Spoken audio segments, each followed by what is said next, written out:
والله أعلم. جزاك الله خيرا. شيخنا سائل كان وحولي هي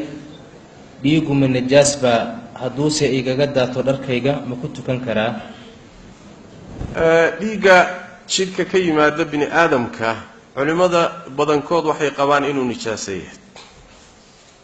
waasi mas'ala khilaafiya oo qaar baa waxay leeyihiin nijaasa maaha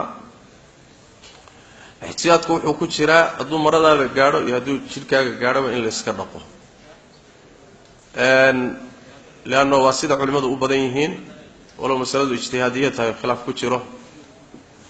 علماء قار كم من نود للشنا يعني حديث في أبو داود يقول نيك الصحابي هاي يسوي ديكو كذا هذا يسكتوا كناي الصحابة ده كلا آثار البخاري كناي ويجوا مريه هذا يشيكوا ديكو كي على تكنشرين علماء وحي قارن كم ذليهن ديكا سنيشان سماها لكن waxay u badan yihiin inuu nijaaseeyahay saas daraadeed waa in la iska dhaqaa haboon khuruujan min al-khilaaf wa ihtiyatan lid-din wallahu a'lam